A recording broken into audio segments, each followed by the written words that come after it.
MAHASSAN. My name is NURUL ARIFAH binti PAIMAN. My name is ADILAH binti Muhammad KAMAL. My name is ASYRAF bin TAJUDDIN. Today we are going to present about sleeping on the job.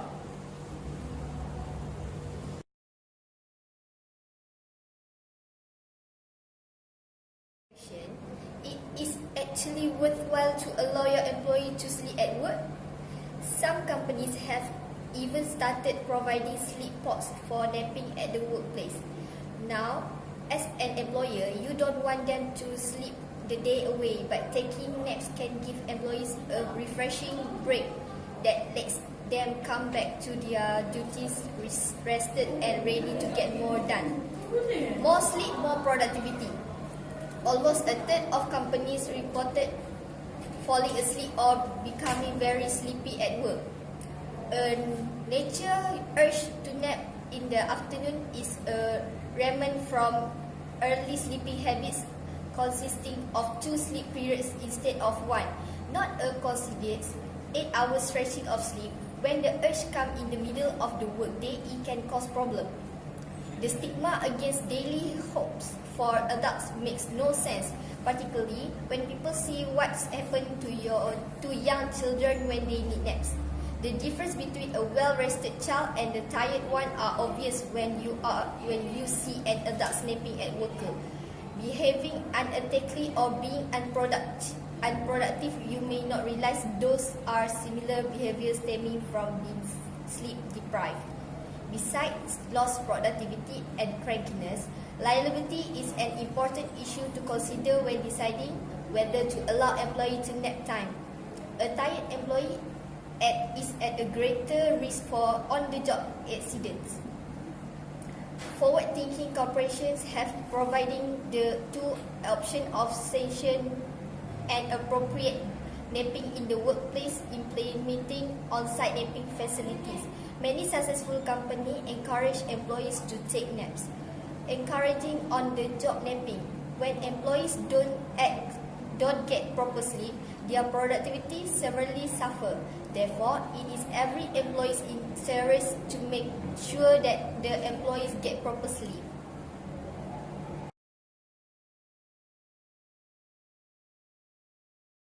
Continue to question number 2. As a manager, firstly, I will use Maslow needs hierarchy theory to reduce employees that suffer from sleep deprivation. Employees who experience sleep deprivation will decrease their productivity in the company and will get job dissatisfaction. What manager can do is firstly the physiological needs with which a person feels an urge to satisfy. A person's behaviors or attitudes can get hampered due to the tension created because of this need. Therefore, to overcome sleep deprivation in workplace, manager can provide employees with a leisure room and all employees can access to this room. This room will also provide a nap section to the employees and other things such as entertainment, coffee maker or vending machine for refreshment, and provide several scents of fragrance that employee can change according to preference. For example, lemon scent will promote concentration and has calming and clarifying properties that are helpful when you are feeling angry, anxious, or down. Lemon scent also have antibacterial properties that help fight sore throats and cold by boosting the body immune system.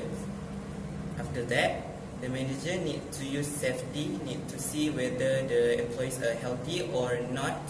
Employees will get free medical checkup every month and a prescription from the doctor.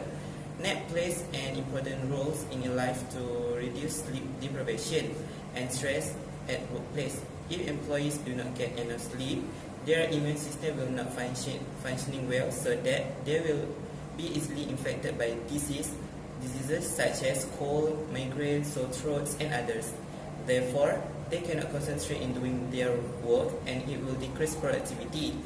Other than that, manager may also hire a professor or a doctor to give a talk several times in a year about the importance of sleep and power nap every day.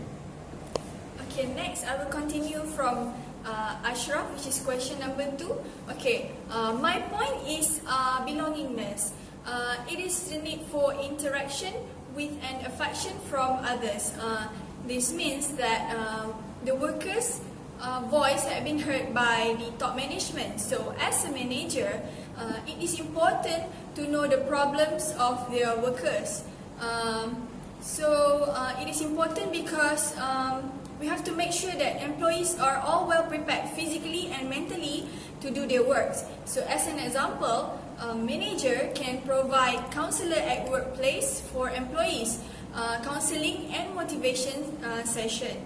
And then it may somewhat helps to resolve some of the employees' problems. For example, we can detect why the employees are lack of sleep.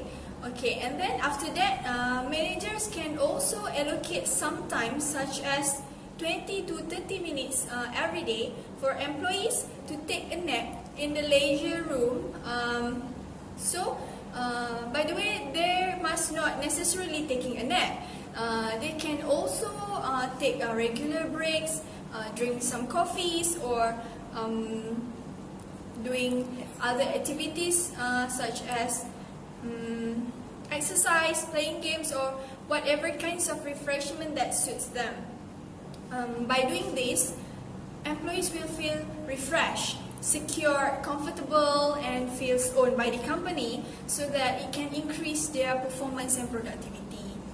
Okay, other than Maslow needs hierarchy theory, we use equity theory.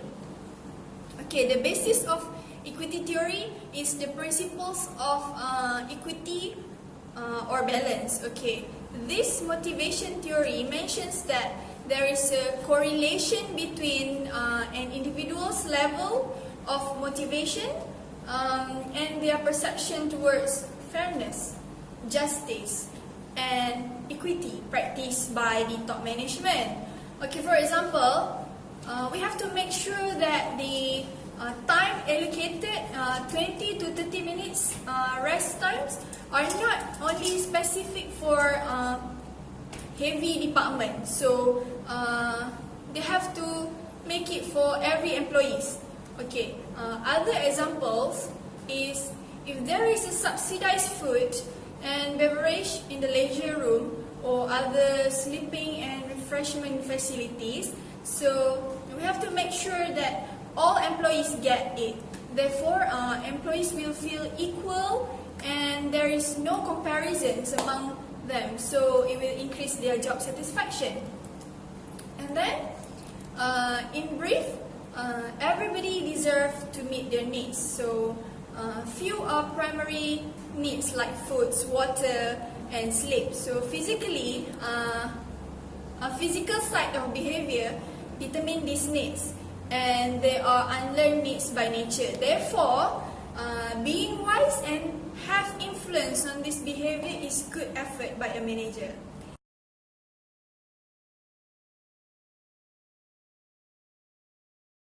I will continue to question number 3. Why we should react if our company does not allow short nap in working hours. I will choose voice as our step, which is voice refers to any attempt to change rather than escape from the death-defying situation. Voice is often researched purely as a positive or constructive response, such as directly trying to solve the problem with management or actively helping to improve the situations. However, voice can also be more confrontational, such as by filing formal grievances in the extreme. Some employees might engage in counterproductive behavior to get attention and force change in the organization. Thus, voice might be more correctly viewed as either constructive or destructive. For my first step, I will speak out on this matter to the higher authorities. I will tell them why having short nap in working hour is supposed. They will have to know that having a short nap means rest for a while, and it does not mean slacking off while working.